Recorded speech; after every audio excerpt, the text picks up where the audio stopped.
King of Gods. By Fast Food Restaurant, Kabanata 1037. Samsara of Life. Qingyin. Nanlamig ang ekspresyon ni Zhao Fang. Ang maliit na pas ang magnanakaw ay biglang lumitaw sa balikat ni Zhao Fang at naghagis ng ilang lumang bronze coin sa hangin, ngunit umiling ito pagkatapos tingnan ang mga resulta. Ano ang tungkol dito? Naramdaman ni Liu Qingyin na si Zhao Fang ay nagbigay ng malaking kahalagahan sa mga salitang iyon. Wala lang, naramdaman ko lang na bagay sila sa iyo. Ngumiti si Zhao Fang at agad na sinabi. Nanghuhula lang ang munting pas ang magnanakaw ngunit sinabing walang conclusion. Kung ang babaeng nasa harap nila ay talagang si Liu Qingchen, dapat ay nalaman ito ng maliit na pas ang magnanakaw. Ah, ang cute ng pusa. Tiningnan ni Liu Qingyin ang maliit na pas ang magnanakaw ng may pagmamahal. Meow meow. Agad na nilamon ng maliit na pas ang magnanakaw ang mga barya pagkatapos ay umikot sa balikat ni Zhao Fang bago nag-pose pagkatapos marinig ang kanyang sinabi. Hahaha. Agad na napatawa si Liu Qingyin sa mga kilos ng maliit na magnanakaw na pusa. Tiningnan ni Zhao Fang ang masayang Liu Qingyin at inalis ang pag-iisip na siya si Liu Qingchen. Pumunta ang batang Sir Zhao sa larangan ng digmaan upang makakuha ng mga puntos sa digmaan. Nagsimulang mag-usap sina Liu Qingyin at Zhao Fang pagkatapos pumasok sa kahoy na silid. Nalaman ni Zhao Fang na sinundan ni Liu Qingyin ang kanyang Panginoon mula pa sa murang edad at hindi gaanong alam ang tungkol sa labas ng mundo. Si Liu Qingyin ay interesado rin kay Zhao Fang at tinanong siya tungkol sa ilang bagay. Paminsan-minsan ay sasabihin din sa kanya ni Zhao Fang ang mga kakaibang bagay na nangyari sa mundo. May kasintahan ang batang Sir Zhao. Nagulat si Liu Qingyin. Sa hitsura nito, si Zhao Fang ay 21 taong gulang lamang. Kailangang malaman ng isang tao na ang mga normal na emperor ay may habang buhay na halos 10,000 taon. Hindi gaanong naisip ng marami ang tungkol sa kasal. Maaari mong sabihin iyon. Nag-isip si Zhao Fang, ngunit hindi niya alam kung paano sisigot. Nagkaroon ng kasunduan sa kasal sa pagitan nila ni Liu Qingchen, ngunit namatay na si Liu Qingchen, at sa kanyang bagong buhay, maaaring nakalimutan niya ang lahat sa kanyang nakaraang buhay. May kaugnayan pa ba siya kay Zhao Fang? Nagpakita si Liu Qingyin ng isang naguguluhang tingin. May isang bagay na gaya ng masasabi mo na para sa isang mapapangasawa. Sa katunayan, hindi ko pa siya nahahanap. Paliwanag ni Zhao Fang. Dapat narinig ni Lady Qingyin ang tungkol sa 8 Great God Eyes, tama ba? Ang Eyes of Samsara ay may mga kakayahan na lumalaban sa buhay at kamatayan. Kung mahahanap ko ang may-ari ng Eyes of Samsara, baka mahanap ko siya. Inalis ni Zhao Fang ang paksa. Naniniwala siya na dapat maging interesado si Liu Qingyin sa 8 Great God Eyes. Kailangan mo ng tulong ng may-ari ng Eyes of Samsara. Tanong ni Liu Qingyin sa nagulat na tono. Sa sandaling ito, nagsimulang dahan-daang lumakad ang isang nakatatandang kulay abo mula sa kagubatan. Tumigil si Zhao Fang at agad na tumayo. Hindi niya inaasahan na may lalapit sa kanila habang nagsasalita sila ng hindi niya nalalaman, ngunit pagkatapos, pinatunayan din nito ang lakas ng matanda sa gray. Senior, hindi sinasadyang pumunta dito si Junior. Lubos akong nagpapasalamat sa pagtulong mo sa amin sa Array Hall noong araw na iyon. Agad na sinabi ni Zhao Fang. Pagkatapos ng lahat, ang elder na ito ay napakalakas, at si Zhao Fang ay dumating sa kanyang teritoryo. Pinakamabuting ipaliwanag ang lahat. Master, ang batang Sir Zhao na ito ay nagsabi na maaari kang tumulong sa paghahanap ng kanyang mapapangasawa. Agad na lumapit si Liu Qingyin at sinabi sa tonong nagmamakaawa. Ano? Natigilan si Zhao Fang. Parang tumama ang kidlat sa kanyang isipan habang nakatingin sa matanda na ito. Sigurado siyang hindi magsisinungaling si Lady Qingyin sa kanya. Ibig sabihin, itong nakatatandang kulay abo ang may-ari ng Eyes of Samsara. Minsan na siyang nakilala ni Zhao Fang, ngunit ang mga mata ng elder na ito ay normal, at hindi siya gumamit ng anumang batas ng Samsara. Normal para kay Zhao Fang na hindi napagtanto. Gayunpaman, habang siya ay masaya, ang ekspresyon ni Zhao Fang ay biglang kumalma. Hindi niya nakalimutan ang tungkol sa Emperor of Death. Kung ang may-ari ng Eyes of Samsara ay ang nag-utos sa Emperor of Death na patayin siya, kung gayon ang sitwasyon sa harap niya ay lubhang masama. Pero kung gusto siyang patayin ng may-ari ng Eyes of Samsara, bakit hindi niya ginawa noong nakaraan? Sa kanyang lakas, ang pagpatay kay Zhao Fang ay magiging napakadali. Agad na tumahimik si Zhao Fang, at ang kanyang intent ay pumasok sa Misty Spatial World. Kung masama ang sitwasyon, gagamitin niya agad ang God-Slaying Arrow. Hindi nagbago ang ekspresyon ng matanda na kulay abo habang dahan-daang pumasok sa kahoy na silid. Alam mo ba ang tungkol sa mga kakayahan ng aking Eyes of Samsara? Umupo ang nakatatandang kulay abo sa isang upuang kahoy bago nagtanong. May nakita ako sa G family. Tumigil sandali si Zhao Fang. Hindi niya inaasahan na ang nakatatandang kulay abo ang unang magtatanong nito. Sa katotohanan, hindi talaga alam ni Zhao Fang kung mahahanap ng may-ari ng Eyes of Samsara ang lokasyon ni Liu Qingchen sa pamamagitan lamang ng pagbabasa tungkol sa Samsara Death Eye sa G family. Gayunpaman, mula sa hitsura nito, ang Six Warlock Sage ay tama tungkol sa mga kakayahan ng mga Eyes of Samsara.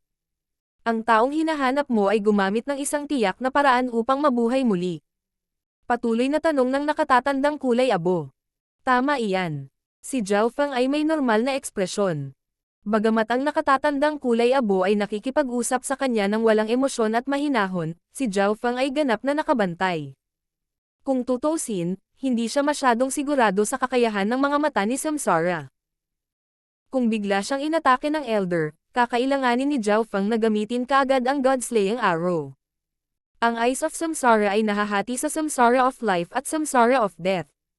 Ang aking mata na kumokontrol sa Samsara of Life ay maaaring kalkulahin ang tiyak na lokasyon ng isang tao na nakakuha ng bagong buhay. Hindi na nagtanong pa ang nakatatandang kulay abo. Sinabi lang niya kay Zhao Fang ang ilang sikreto tungkol sa kanyang Eye of Samsara, na nangangahulugang handa siyang tulungan si Zhao Fang. Nag-concentrate ang mga mata ni Zhao Fang, ngunit wala siyang sinabi. Nahanap na niya ang may-ari ng Eyes of Samsara, na nagpatunay na mayroon nga siyang kakayahan. Gayunpaman, malamang na hindi papayag ang may-ari ng Eyes of Samsara na tulungan si Zhao Fang nang walang anumang halaga. Pagkatapos ng lahat, hindi pa rin sigurado si Zhao Fang kung kaibigan o kalaban ang nakatatandang kulay abo na ito. Gaano katagal na ang nakalipas mula nang mamatay ang taong sinusubukan mong hanapin? Tanong ng nakatatandang kulay abo. Mga 16 na taon. Nanlalabo ang mga mata ni Zhao Fang. Napakaraming oras ang lumipas. Ang ekspresyon ni Liu Qingyin ay tumigil saglit, ngunit wala siyang sinabi.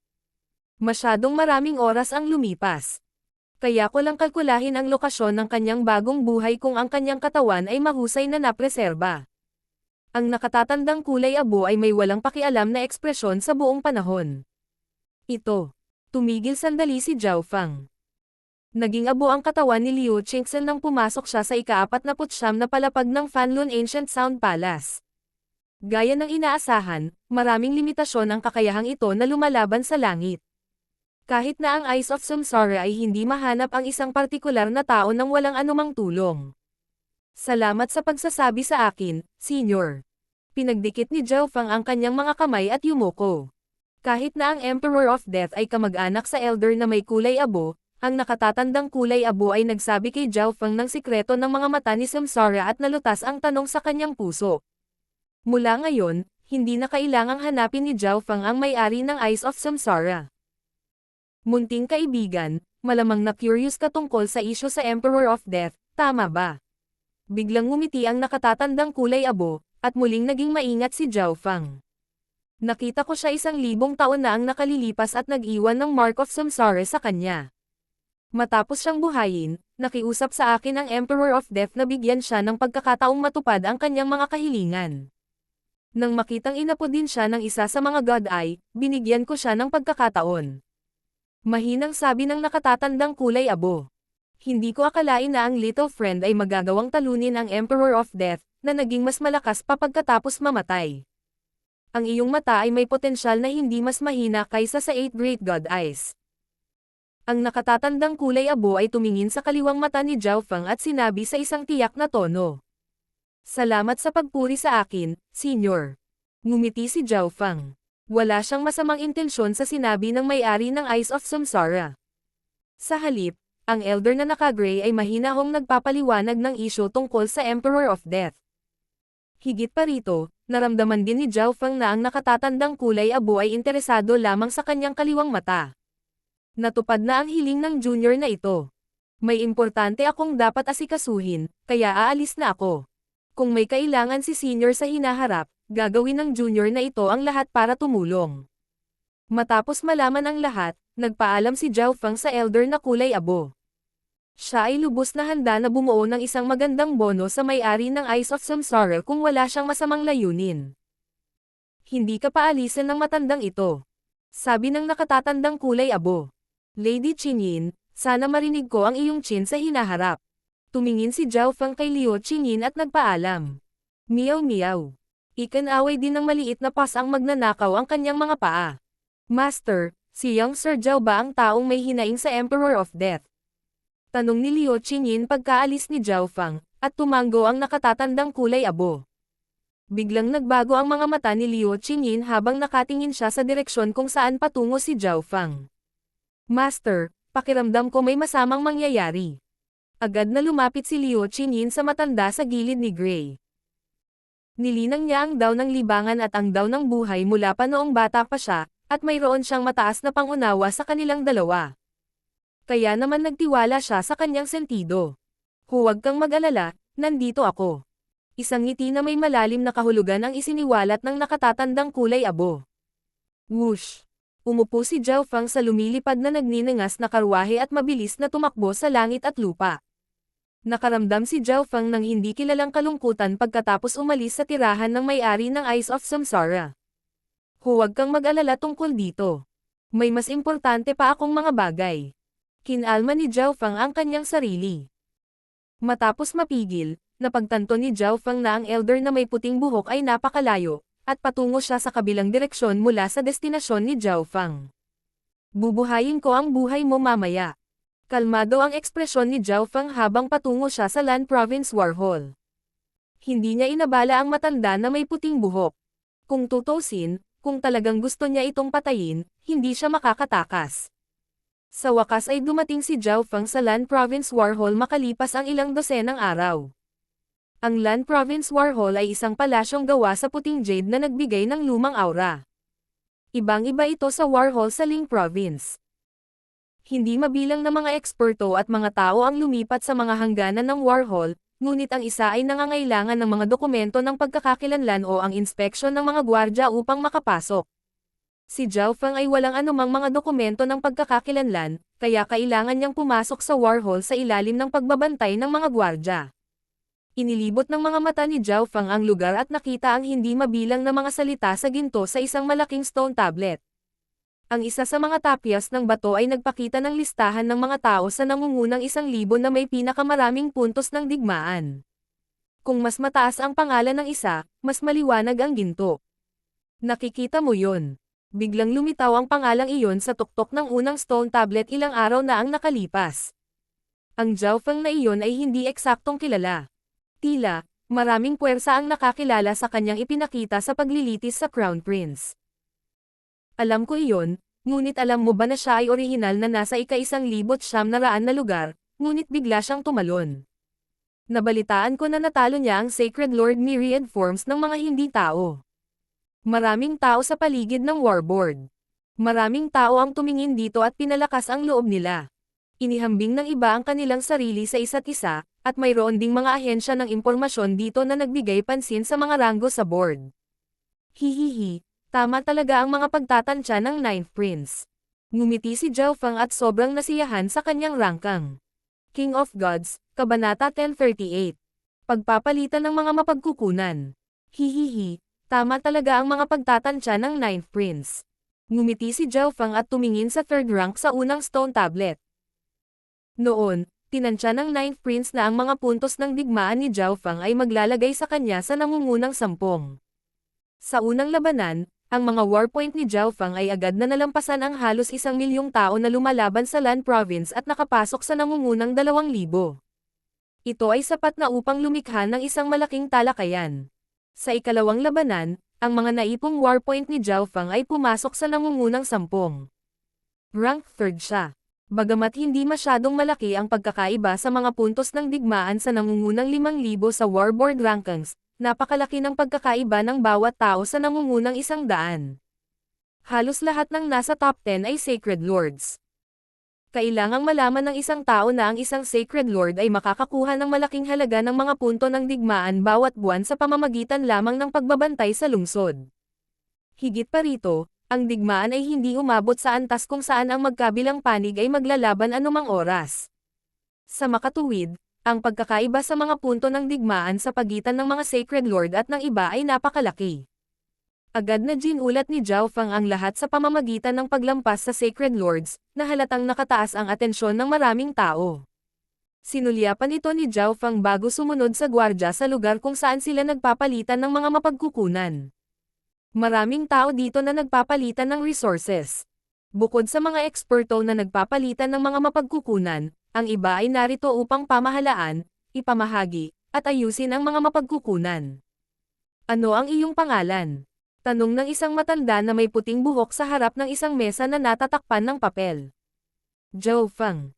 Sagot ni Zhao Feng. Sinulyapan ng elder si Zhao Feng bago nagsimulang magbuklat ng makapal na libro, ngunit biglang huminto ang pagkilos ng elder, at tinitigan niya si Zhao Feng na may nakaumbok na mga mata. Ang mga taong nagpapalitan ng mga mapagkukunan at ang mga manggagawa ay agad ding huminto at tumingin kay Zhao Feng ng may pagtataka. Siya si Zhao Feng na nasa ikatatlong ranggo sa Warboard Rankings. Ano ang ginawa niya sa larangan ng digmaan upang makakuha ng napakaraming puntos ng digmaan? Mukhang bata pa siya. Siya ba talaga? Tinalakay ang ilan sa mga hari at emperor na nagpapalitan ng mga mapagkukunan sa malapit. Kahit na curious sila kay Zhao Feng, mas naghinala sila kung ang taong nasa harap nila ay ang tunay na Zhao Feng. Patunayan ang iyong pagkakakilanlan. Ang matanda na may puting buhok ay may solemn na ekspresyon. Ang mga mapagkukunan na maaaring makuha ni Zhao Feng ay hindi maliit na halaga, kaya ang elder na ito ay hindi nang ahas na maging mayabang. Hindi nila kilala si Zhao Feng, kaya hindi nila ibinukod ang posibilidad na may magpanggap na si Zhao Feng. Patunayan ang aking pagkakakilanlan. Tumigil si Zhao Feng. Paano niya mapapatunayan ang kanyang sarili? Shua. Isang parisukat na gintong token na may nakalagay na dragon ang lumitaw sa kamay ni Zhao Feng. Kinuha ng elder ang token sa kamay ni Zhao Feng at pinakiramdaman ito. Ito ang Imperial Sky Token ng Crown Prince. Nanginginig ang mga kamay ng elder habang ibinalik ang token kay Zhao Feng. Sumama ka sa akin. Bumangon ang matanda at sinabing. Pagkatapos ay sinundan ni Zhao Feng ang elder na ito at pumasok sa inner hall. Bahagyang natarante si Zhao Feng. Hindi ba't nagpapalitan lang ng resources? Hindi ba sila samobra? Kung mas mataas ang ranggo, mas mahalagang mapagkukunan ang makukuha ng isa. Paliwanag ng matanda. Sa iyong kasalukuyang ranggo, maaari kang makakuha ng mga mapagkukunan na hindi maaaring makuha ng normal, ngunit mangangailangan ito ng higit pang mga punto ng digmaan. Paliwanag ng elder kay Zhao Feng. Sinundan ni Zhao Feng ang matanda at nakarating sa isang bulwagan kung saan ang aura sa loob nito ay selyado. Isang gintong libro ang biglang lumitaw sa mga kamay ng matanda. Whoosh! Ilang gininto ang sinag ng liwanag ang bumaril mula sa gininto ang libro at nag-intertwine sa hangin, na bumubuo ng malaking screen. Ang hindi mabilang na mga item at ang bilang ng mga warpoint na kinakailangan upang bilhin ang mga ito ay lumabas sa screen. Ang mga item sa pinakatuktok ay nangangailangan ng pinakamaraming warpoint. Tiningnan ito ni Zhao Feng. Ang mga nasa itaas ay mga bihirang kayamanan o mga sandata sa antas ng langit. Ang pagbili ng alinman sa mga ito ay ubusin ang 70% ng kabuoang warpoints ni Zhao Feng. Ang unang pwesto ay kasalukuyang titulo ng Grand Duke. Hindi ito mabibili ni Zhao Feng kahit na ginugol niya ang lahat ng kanyang mga punto sa digmaan. Ang Grand Duke ay ang pinakamataas na kapangyarihan sa ibaba ng Sacred Emperor, at sila ay mga pinuno ng isang buong lalawigan. Sa paglipas ng panahon, makakakuha ng higit pang mga item. Ngumiti ang matanda at sinabi nang makita niya ang nagulat na ekspresyon ni Zhao Feng. Kaya ganyan yan. Tumanggaw si Zhao Feng. Ang panahon ng digmaan sa pagitan ng dalawang Lord Dynasties ay hindi magiging kasing ikli ng inaakala ni Zhao Feng. Maaaring umabot ito ng 10 taon o kahit 100 taon. Ang 100 taon ay isang napakaikling panahon para sa mga Emperor at Sacred Lords, at ang mga puntos ng digmaan na naipon pagkatapos ng 100 taon ay magiging napakarami. Ang pagnanais ni Zhao Feng na makakuha ng higit pang mga warpoint ay naging mas malakas pagkatapos makita ang listahan. Pagkatapos ng mahabang panahon ng pagpili, ginugol ni Zhao Fang ang lahat ng kanyang mga punto sa digmaan. Karamihan sa mga mapagkukunan na binili niya ay mula sa elemento ng Earth, o maaaring gamitin ang mga ito upang pinuhin ang kaluluwa o itaas ang estado ng pag-iral ng isang tao.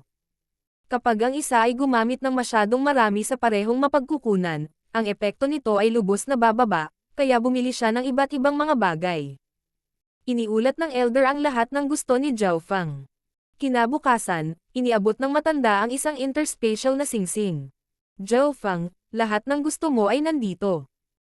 Sinuri ito ni Zhao Fang gamit ang kanyang divine sense, pagkatapos ay inilagay ang lahat ng item sa Misty Spatial World bago umalis sa Land Province War Hall. Whoosh! Umupo si Zhao Fang sa lumilipad na nagninangas na kalisya at nagsimulang magtungo sa kanyang destinasyon.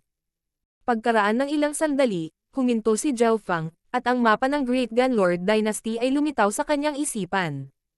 Dapat ay magagamit ko ang kakayahan ng Misty Spatial World sa ganitong distansya. Si Zhao Fang ay nag-iwan ng maraming spatial markang patungo sa larangan ng digmaan. Shua! Ikinaway ni Zhao Fang ang arm guard sa kanyang braso, at ang kanyang figure ay nawala sa gitna ng isang kislap ng silver light. Sa susunod na sandali, sa labas ng isang spiritual palace. Weng! Shua! Isang kislap ng pilak ang lumitaw, at isang gintong buhok na figure ang lumitaw mula sa loob ng isang spatial na kaguluhan. Marami sa mga eksperto at puwersa ang sumigaw sa sandaling lumitaw si Zhao Fang. Maraming enerhiya ang kailangan para magamit iyon. Tinansya ni Zhao Fang ang paggasta ng enerhiya na may kaugnayan sa distansya. Sa ngayon, maaaring dumaan si Zhao Fang sa dalawang lungsod, ngunit medyo mahirap pa ring tumalon sa isang probinsya. Gayunpaman, ang pagdaan sa dalawang malalaking lungsod ay nagligtas sa kanya ng ilang araw. Katulad noon, ginamit ni Zhao Fang ang teleportation array sa loob ng spiritual palaces at ang spatial na kakayahan ng Misty Spatial World para mabilis na tumungo sa kanyang destinasyon. Sa daan, babawiin ni Zhao Fang ang paggasta ng kanyang True Yuan. Sa dimensyon ng kanyang kaliwang mata, ang itim na nakabaluti na Sacred Lord sa wakas ay yumuko sa pagpapahirap ni Zhao Fang at hinayaan si Zhao Fang na magtanim ng Dark Heart Seal sa kanya. Matapos maging alipin, sinabi ng Black Armored Sacred Lord kay Zhao Fang ang lahat tungkol sa ambush. Napakaraming puwersa. Nagulat si Zhao Fang. Ang mga pangunahing salarin na nakatutok kay Zhao Fang ay ang 13th Prince mismo at 9 Darkness Palace, ngunit halos lahat ng puwersa bukod sa Duanmo family na sumuporta sa 13th Princess ay nakikilahok. Ang lahat ng puwersang ito ay nag-isip na ginamit ni Zhao Fang ang kanyang huling God-slaying arrow, kaya sinadya nilang nakipagsagupaan ang Ocean Smoke Pavilion kaya kailangan ni Zhao Fang na umalis sa larangan ng digmaan, at pagkatapos ay maaari nilang tambangan siya sa kalagitnaan. Ang tatlong Sacred Lords at isang Quasi-Sacred Lords ay nagmula sa magkakaibang puwersa. Sa panahon ng digmaang ito, ang bawat lungsod ay mayroon lamang dalawang Sacred Lord sa pinakamaraming oras, kaya ang tatlong Sacred Lord na tinambangan ang isang tao ay napakaganda. Ang apat na ekspertong ito ay mayroon ding Evil Death Yin Spirit Array na nilikha ng upper echelon ng 9 Darkness Palace. Ang pagpatay sa maagang yugto ng Mystic Light Realm Sacred Lords ay magiging napakadali. Tatandaan ko ito. Malamig ang ekspresyon ni Zhao Fang. Ang kanyang mga puwersa ay nangangailangan ng maraming mapagkukunan upang mapalawak. Kung may posibilidad, hindi naisip ni Zhao Fang na pumunta sa puwersa ng kaaway para magnakaw ng ilang mapagkukunan. Sa bilis ni Master, dapat ay makarating ka sa Lian Province bago kumilos ang 9 Darkness Palace. Ang Black Armored Sacred Lord ay nagsilbi kay Zhao Fang ng buong katapatan pagkatapos na alipinin. Pinagtaksilan niya ang 9 Darkness Palace at mapaparusahan siya kapag nabigo si Zhao Fang. Gayunpaman, pagkatapos na samahan si Zhao Fang sa kanyang paglalakbay sa loob ng ilang sandali, nasaksihan ng Black Armored Sacred Lord ang mga kakayahan at nakatagong card ni Zhao Fang, kaya nagtiwala siya. Totoo yan. Tumanggo si Zhao Fang at nagtungo sa Lian Province sa mas mabilis na bilis. Matapos mabigang patayin si Zhao Fang, ang elder na may puting buhok ay hindi magiging kasing bilis ni Zhao Fang kahit na bumalik siya sa pinakamabilis niyang bilis. Ang lalawigan ng Lian ay ang pinakamalayong lalawigan kung saan pinalawak ang Ocean Smoke Pavilion, ngunit napigilan sila ng mga puwersang sumuporta sa 13th Prince. Sa isang sangay ng Ocean Smoke Pavilion na matatagpuan sa lalawigan ng Lian, Ilang dosenang eksperto na nagal-inang ng Tao of Ghosts ang nakapalibot sa gusali. Kung hindi ako sasagutin ng sangay na ito ng Ocean Smoke Pavilion ngayon, hindi na magiging magalang ang Dark Sky Gate. Malamig ang tono ng isang payat na nasa katanghaliang gulang na lalaki. Ang itaas na echelon ay natipon sa loob ng sangay. Sacred Lord Dark Ghost, Dark Sky Gate, alam na ang totoo. Ano pa ang gusto mong sabihin namin?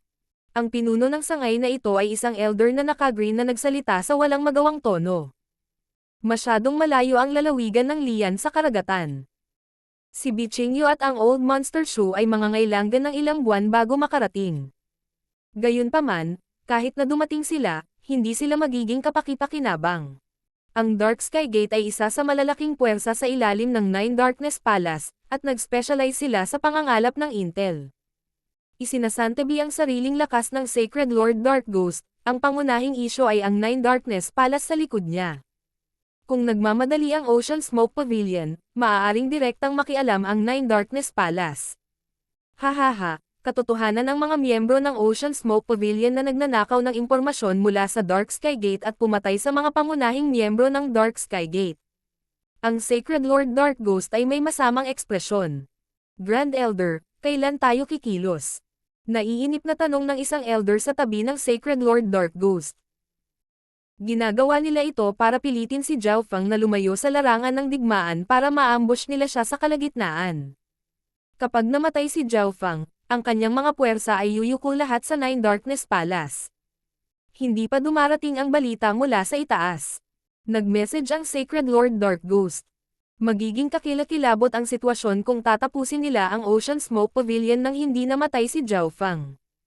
Mula sa pananaw ng Sacred Lord Dark Ghost, tiyak na patay na si Zhao Feng, ngunit hahayaan lamang sila ng Nine Darkness Palace na umatake kapag nakumpirma nilang patay na si Zhao Feng. Ngunit maaari pa rin nating makipaglaro sa kanila. Ang mga mata ng Sacred Lord Dark Ghost ay mayabang habang ikinakalat niya ang kanyang Sacred Lord Power at winasak ang lugar sa ibaba. Isang mundo ng kadiliman at madilim na berdeng apoy ang nagsimulang punan ang kalangitan sa loob ng ilang libong milya. Ang hindi mabilang na mga disipulo sa loob ng sangay ay natahimik, at naramdaman nila ang kanilang mga bloodline at ang True Yuan ay nag-freeze. Wala ni isa sa kanila ang makapagsalita. King of Gods, Kabanata 1039. Mapilit. Isang mundo ng kadiliman at madilim na berdeng apoy ang nagsimulang punan ang kalangitan sa loob ng ilang libong milya. Ang hindi mabilang na mga disipulo sa loob ng sangay ay natahimik, at naramdaman nila ang kanilang mga bloodline at ang True Yuan ay nag-freeze. Wala ni isa sa kanila ang makapagsalita. Kumilos na ang Sacred Lord Dark Ghost. Nanginginig ang nakaberdeng nakasuot na elder sa loob ng bulwagan habang napuno ng gulat ang kanyang mga mata. Kakaiba ang naramdaman ng matanda na nakasuot ng berdeng damit. Ang Ocean Smoke Pavilion ay isang puwersa na sumuporta sa Crown Prince, at ang kanilang Grand Elder na si Zhao Feng ay lubos na pinagkatiwalaan ng Crown Prince. Hindi ba natakot ang Sacred Lord Dark Ghost kay Zhao Feng o sa Crown Prince na tanungin siya? Maging ang Nine Darkness Palace ay kailangang magbigay ng mukha sa mga imperial. Elder, ang ilan sa mga miyembro ay hindi na makakalaban sa Sacred Lord Power na ito. Sabi ng isang nasa katanghaliang gulang na lalaking nakaitim. Kahit na ang Sacred Lord Dark Ghost ay nagpakita lamang ng bahagi ng kanyang Sacred Lord level Magnificent Power, karamihan sa mga miyembro sa loob ng Ocean Smoke Pavilion ay nasa True Spirit Realm o Small Origin Core Realm lamang. Sacred Lord Dark Ghost, anong lakas ng loob mong saktan ang mga miyembro ng Ocean Smoke Pavilion? Ang matanda na nakasuot ng berdeng damit ay umungal, at ang ilang dosenang upper echelon na miyembro ng Dark Sky Gate sa langit ay humagalpak sa tawa. Hahaha. Kung ang Ocean Smoke Pavilion ay maaaring makapinsala sa mga pangunahing miyembro ng Dark Sky Gate, bakit hindi ko maaaring saktan ang mga miyembro ng Ocean Smoke Pavilion? Lumitaw ang pagiging mapaglaro sa mukha ng Sacred Lord Dark Ghost. Boom! Ang Sacred Lord level Magnificent Power na sumasakop sa hall ay biglang lumakas. Sino ito? Parang may naramdaman, agad na lumingon si Sacred Lord Dark Ghost. Ho! Whoosh! Isang kidlat na eskarlata ang bumungad sa kanya. Isang nakakatakot na pisikal na puwersa ang lumitaw ng malapit na ang kidlat, na naging dahilan upang umubo ng dugo ang ilang dosenang upper echelon na miyembro ng Dark Sky Gate at napilitang umatras. Dark Flower Ghost Flame. Agad na umatake ang Sacred Lord Dark Ghost nang maramdaman niya kung gaano kalakas ang kalaban. Ang hindi mabilang na madilim na berdeng apoy ng multo ay nagsimulang tumaas sa paligid niya, na bumubuo ng isang malaking malagim na bulaklak ng multo na lumutang pasulong na may nakakatakot na masamang puwersa. Bastos ka. Ang bilis ni Zhao Fang ay nanatiling pareho. Pinaikot niya ang kanyang Wind Lightning True Yuan habang pinapalapot ang kanyang Sacred Lightning Body Power sa kanyang palad, at pinakawalan niya ang isang malaking Scarlet Golden Palm Phantom. Boom! Boom! Boom! Laban sa kombinasyon ng Sacred Lightning Body at ang kidlat na True Yuan, ang madilim na berdeng bulaklak ay agad na nabasag. Pang! Boom! Ang natitirang puwersa mula sa palad ni Zhao Fang ay nagpalipad ng Sacred Lord Dark Ghost ng ilang milya. Malinaw na nakikita ng mga miyembro ng Ocean Smoke Pavilion sa bulwagan sa ibaba kung ano ang nangyayari sa labas ng mundo. Iyan ang Grand Elder. Ang matanda sa berdeng damit ay natahimik saglit bago nagpakita ng labis na kagalakan. Ayon sa kanyang nalalaman, si Zhao Fang ay dapat nasa frontline na nakikipaglaban sa mga hindi tao kasama ang Ninth Prince. Kahit alam niyang may pagtatalo laban sa Dark Sky Gate, hindi siya dapat dumating ng ganoon kabilis. Ikaw si Zhao Fang. Ang Sacred Lord Dark Ghost ay nagluwa ng isang subo ng dugo habang nakatingin siya kay Zhao Fang sa gulat. Paano ito naging posible? Bakit nandito si Zhao Fang? Umalangaw-ngaw ang mga alon sa puso ng Sacred Lord Dark Ghost. Malamig na ngumisi si Zhao Fang habang pinalalabas niya ang kanyang malakas na pisikal na puwersa.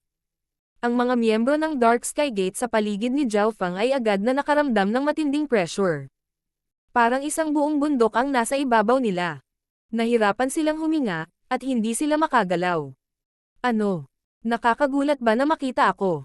Malamig na tumawa si Zhao Fang. Hindi, narinig ko lang na nakikipag-aaway ka sa frontlines. Hindi ko inaasahan na makikita kita dito.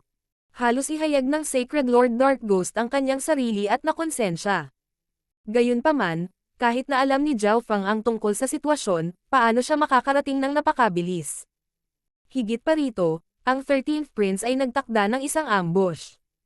Nabigo ba ito?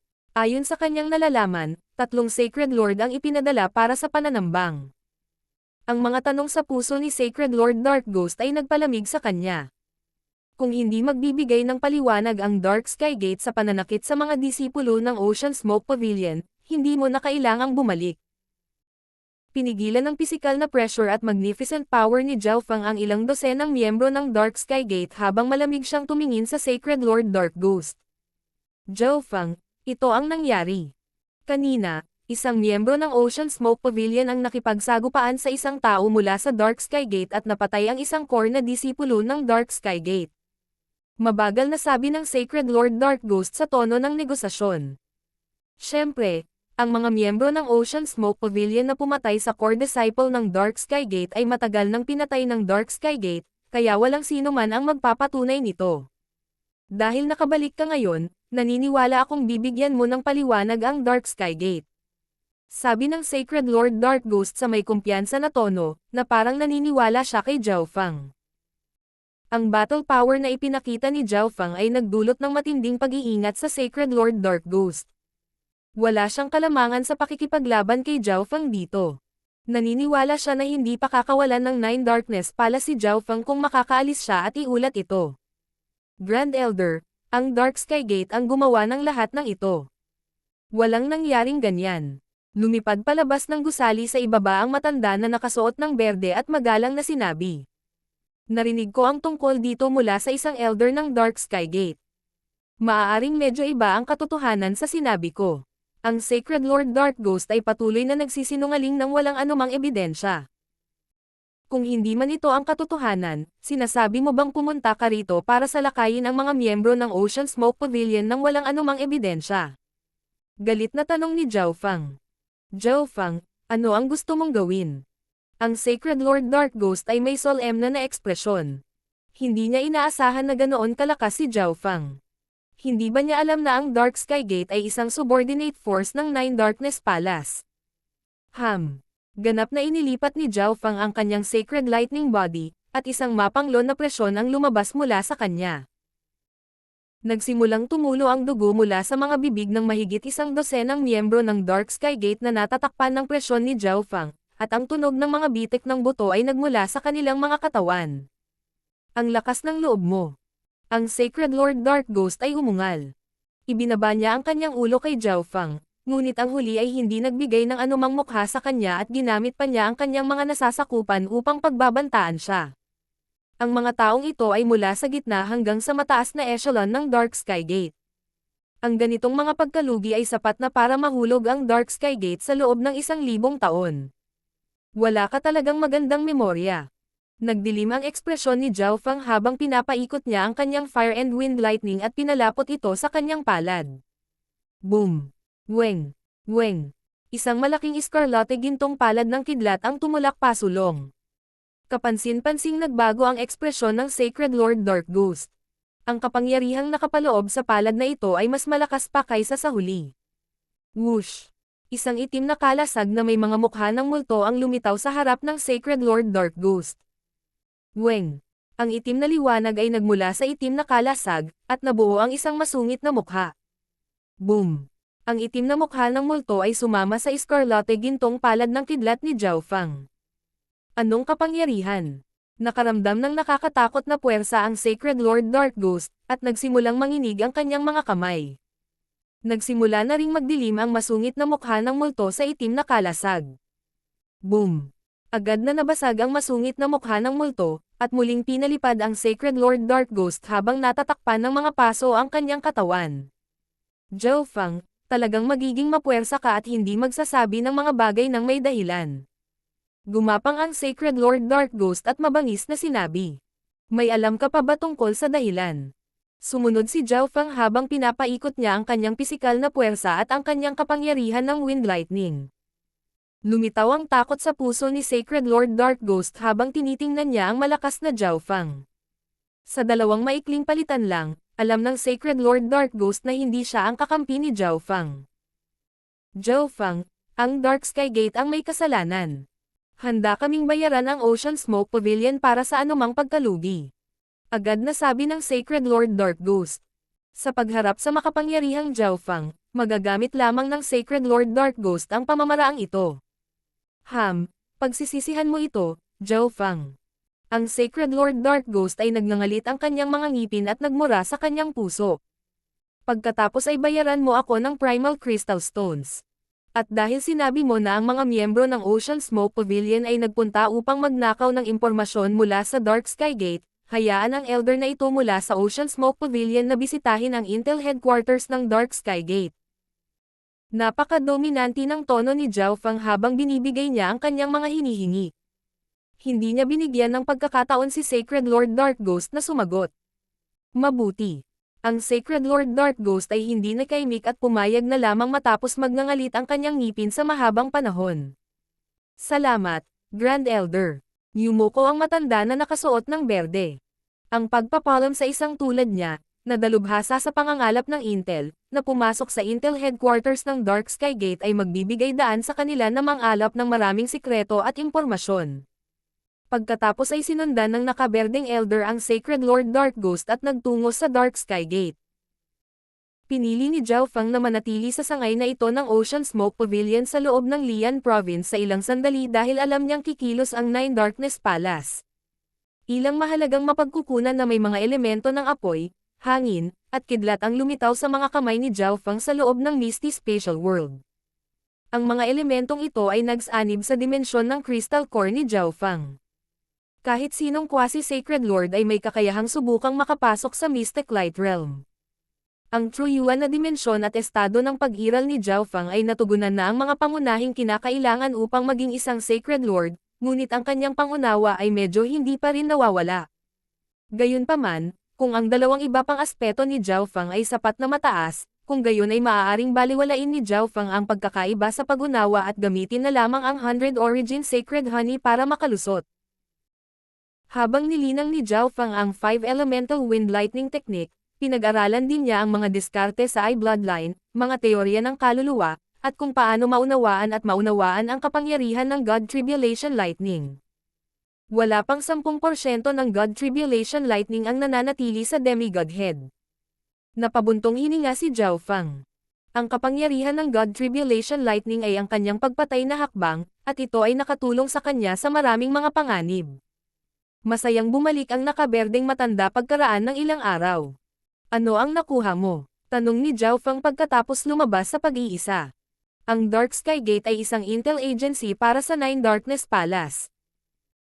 Kahit na gusto ng mga miyembro na itago ang ilang mga lihim, ang nakaberdeng nakasuot na elder ay dapat na nalaman ng maraming mahahalagang impormasyon dahil walang sapat na oras para itago nila ang lahat. Marami pang nakatagong kuta ang Nine Darkness Palace. Nalaman ko din ng kaunti ang tungkol sa kanilang mga aksyon. Hindi binaygo ng nakaberdeng nakasuot na elder si Zhao Feng. Nakakuha siya ng maraming impormasyon.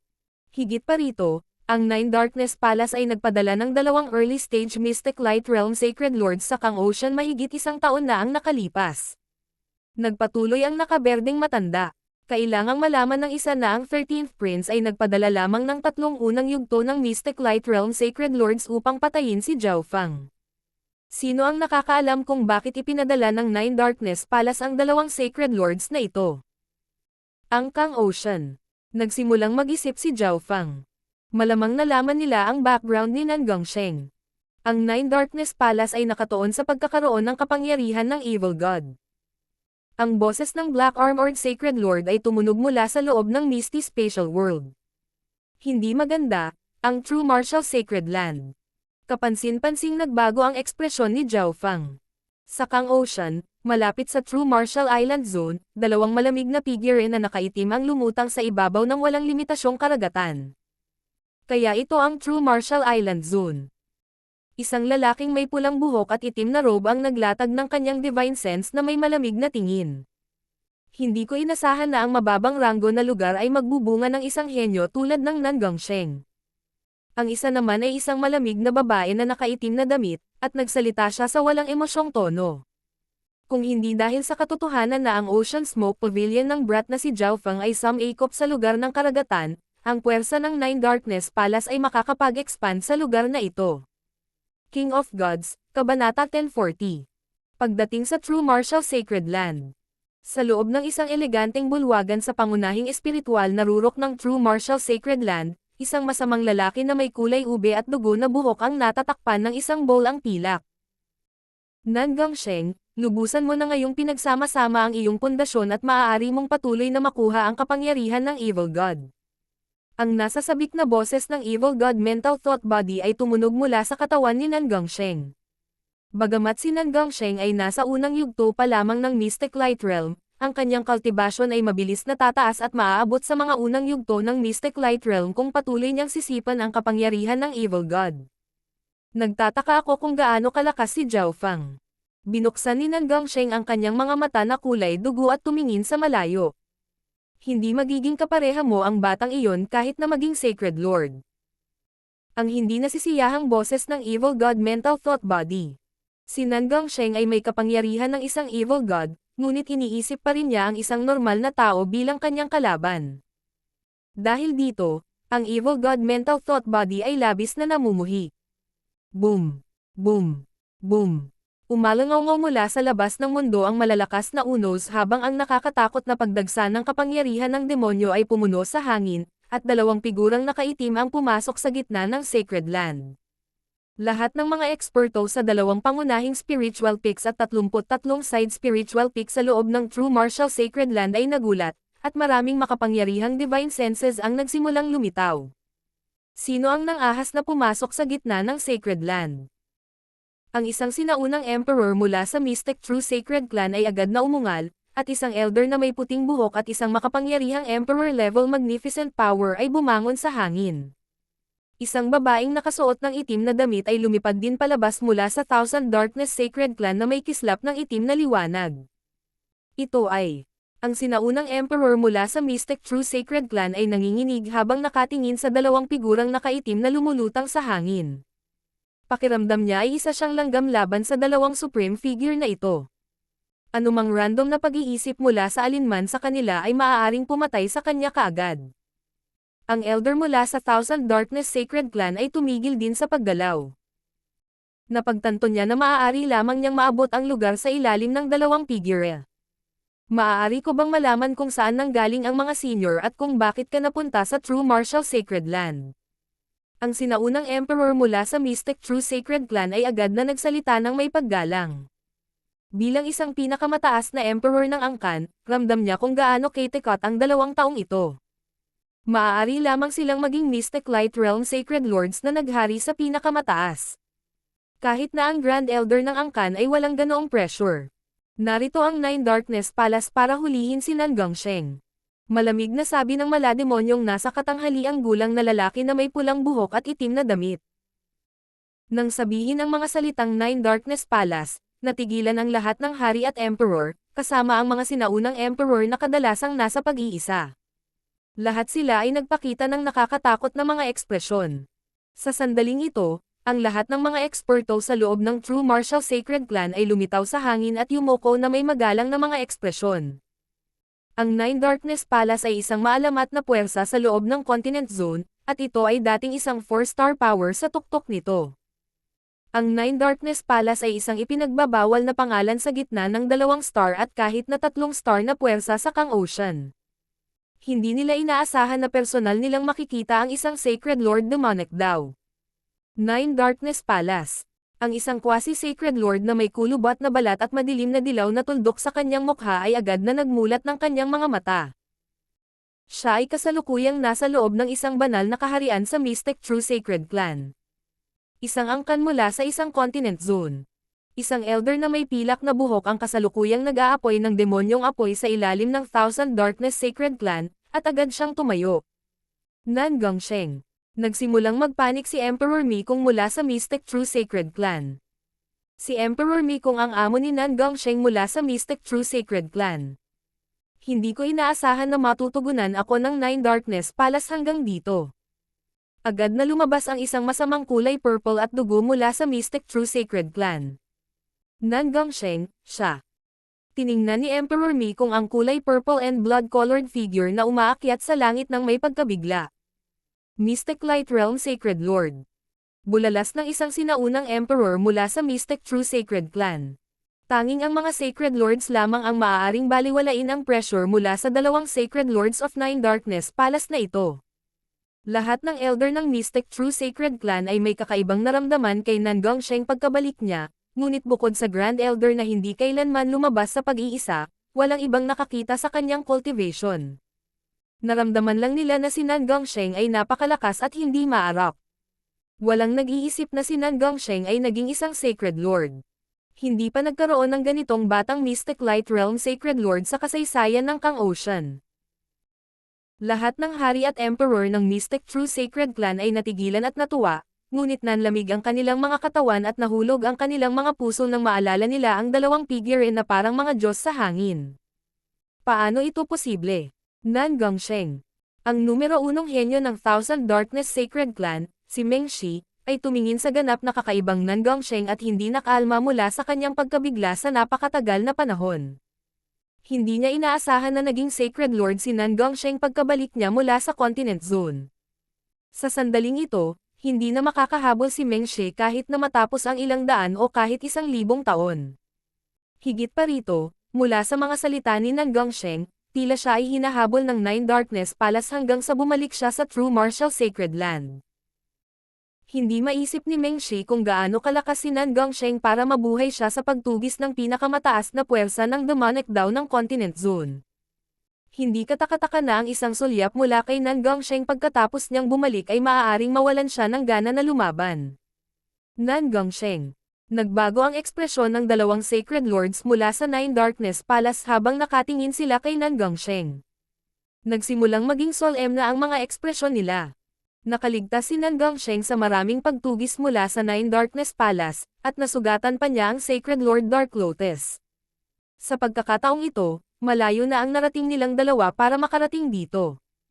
Hindi sila pinayagang mabaigo. Malungkot ang ekspresyon ni Nan Gongsheng.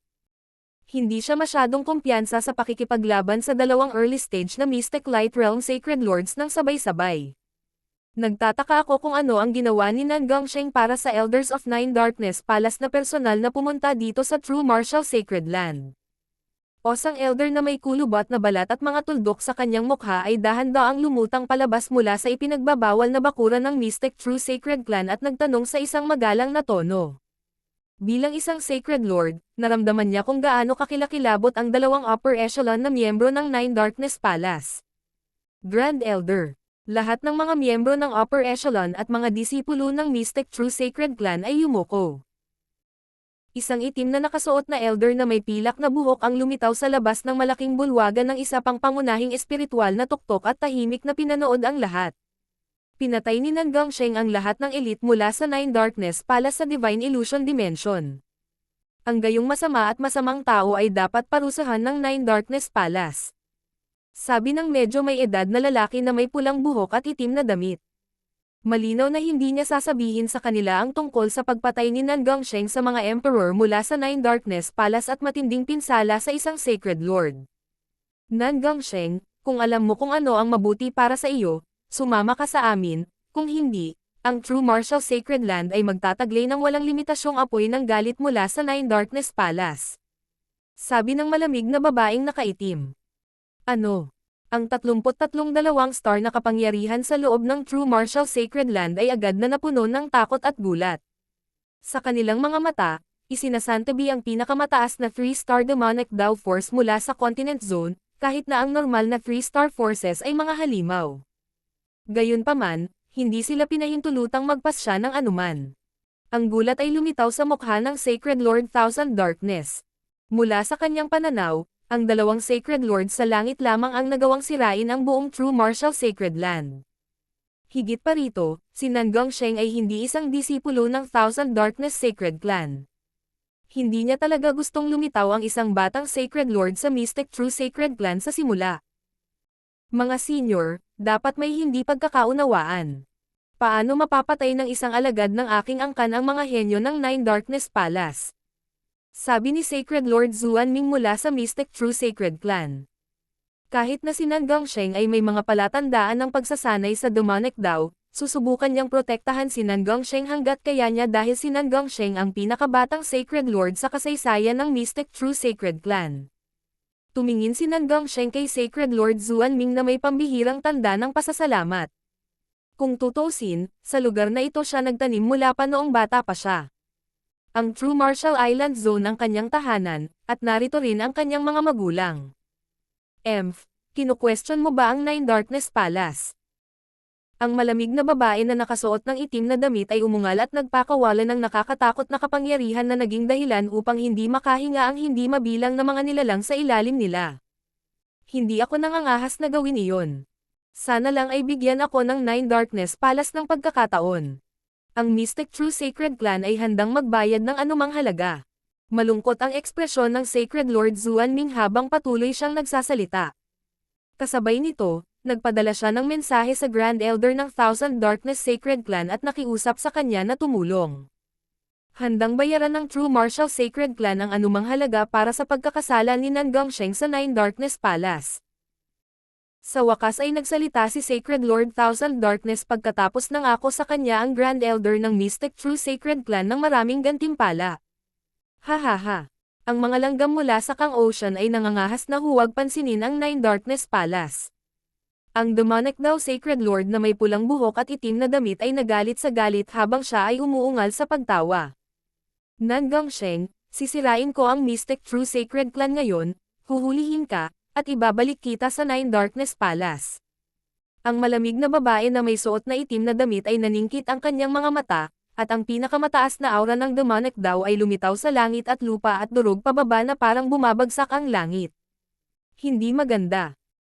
Ang dalawang Grand Elder ng Mystic True Sacred Clan at Thousand Darkness Sacred Clan pati na rin ni Nan Gongsheng ay nagpalipat-lipat ng kanilang sacred power upang labanan ang nakakatakot na pressure na ito. Napakalakas. Ang kanilang lakas ay halos umabot na sa antas ng isang late stage na Mystic Light Realm. Gulat na sabi ng Sacred Lord Thousand Darkness. Ang mga Sacred Lord mula sa Kang Ocean ay wala sa parehong antas ng Sacred Lords mula sa Continent Zone. Ang lahat ng mga eksperto mula sa 33 panig na espiritual na mga taluktok ay bumalik na sa kanilang mga puwersa. Old Zuan, kung hindi mo siya anyayahan ng mabilis, patres ako. Nagpadala ng mensahe ang Sacred Lord Thousand Darkness. Ang pakikipaglaban lamang sa aura ng dalawang maagang yugto ng demonic Dao Sacred Lords ay napakahirap. Higit pa rito, sa likod ng dalawang Sacred Lord na ito ay naroon pa rin ang Nine Darkness Palace. Grand Elder, aalis na ako. Ang boses ni Nangang Sheng ay narinig sa isip ni Sacred Lord Zuanming. Ayaw ni Nangang Sheng na masira ang buong True Martial Sacred Land dahil lang sa kanya. Dito kasi siya lumaki, at maraming seniors ang nag-aalaga sa kanya dito. Nagbago man ang kanyang pagkatao, hindi niya makakalimutan ang lahat ng iyon. Kung wala siyang pakialam sa presyong kailangan, magagawa pa rin ni Nangang Sheng na makatakas mula sa dalawang maagang yugto ng Mystic Light Realm Sacred Lords. Nangang Sheng, maghintay. Ang pagiging mapagpasyahan ay lumitaw sa mukha ng kulubat na matanda. Isang sinaunang puting token ang lumitaw sa kanyang kamay, at inilagay niya ang kanyang kamalayan dito. Sa pinakasentro ng tatlong pangunahing spiritual peaks ay ang 10,000 Ancient Sacred Peak. Ang walang limitasyong kapangyarihan ay yumanig sa espasyo, at nagsimulang lumitaw ang mga balangkas ng isang maluwalhating hardin. Sa pinakagitna ng hardin ay isang kinakalawang na berde at tansong pinto. Sa dalawang panig ay nakatayo ang maalamat na mga hayop na kilin. Isang lihim na sukat. Hindi ko akalain na magkakaroon ng ganoong mataas na ranggo na sikretong dimensyon sa isang lugar na ganito. Ang dalawang upper echelon na miyembro ng Nine Darkness Palace ay nagsiwalat ng nabigla na mga ekspresyon. Gayunpaman, hindi nila naintindihan kung ano ang pinaplano ng Sacred Lord ng Mystic True Sacred Clan matapos buksan ang lihim na dimensyon na ito. Umalis ka na dito. Isang malakas na boses ang bumusina mula sa likod ng berde at tansong pinto. Whoosh! Isang higanteng gintong figure ang lumitaw at nagpalabas ng walang limitasyong kapangyarihan.